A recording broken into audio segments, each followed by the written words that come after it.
Assalamualaikum warahmatullahi wabarakatuh. Kembali lagi bersama saya Lady Asia dari kelas 3B Pendidikan Biologi Universitas Riau.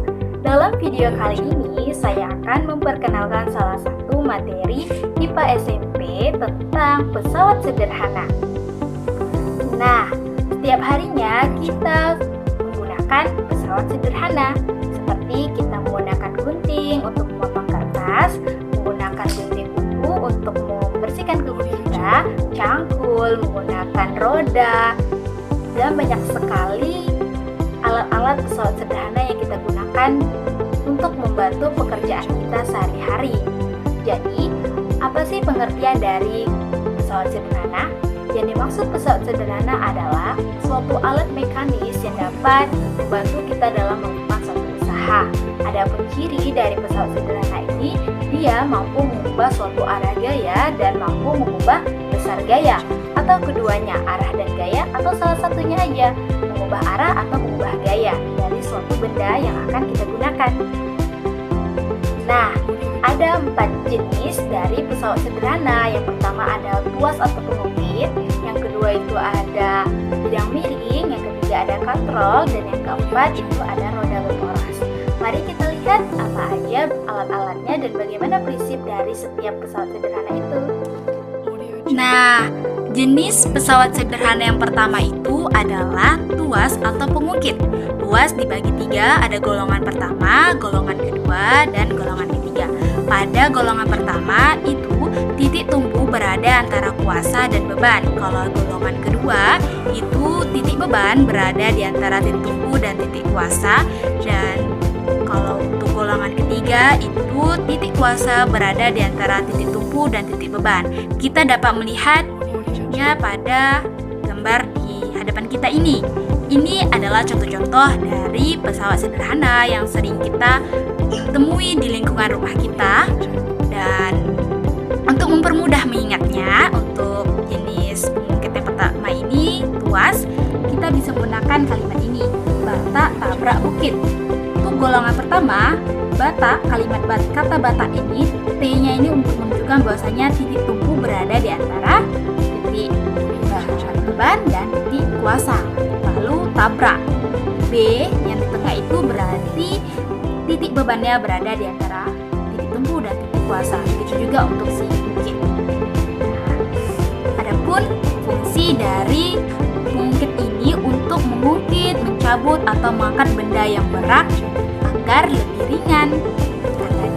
Prinsip dari pesawat sederhana itu mampu mengubah suatu arah dan mampu mengubah suatu gaya. Sistem kerja tuas ini dalam sistem kerangka manusia juga banyak digunakan untuk berfungsi mempermudah manusia melakukan gerak mekanik. Adapun jenis pesawat sederhana yang kedua, kita lihat bidang miring ini, di mana keuntungan keseimbangan mekaniknya itu terlihat dari kerja input sama dengan kerja outputnya. Dari keuntungan mekanik si bidang miring ini, jarak input S dibagi dengan jarak output H, S dibagi H. Lalu jenis pesawat sederhana yang ketiga itu adalah katrol. Katrol ini dibagi 3, ada katrol tetap, katrol bebas, dan katrol majemuk. Yang pertama kita bahas di sini, kita lihat ini ada namanya katrol tetap. Katrol tetap itu adalah posisinya tidak berubah ketika digunakan. Mau kita tarik, mau kita angkat, dia tetap katrolnya. Selanjutnya ini adalah katrol bebas dari jenis katrol tadi. Katrol ini bergerak, ketika bergerak dia akan berubah posisi. Contohnya adalah katrol bebas. Ini biasanya ketika kita untuk mengangkat semen, biasa tukang bangunan gitu, ini menggunakan prinsip dari katrol bebas ini. Keuntungan mekanik dari katrol bebas ini 2 kali dari usahanya, atau rumusnya itu FB sama dengan 2FK, 2 kali gayanya. FB itu adalah beban dan FK itu adalah gaya usahanya.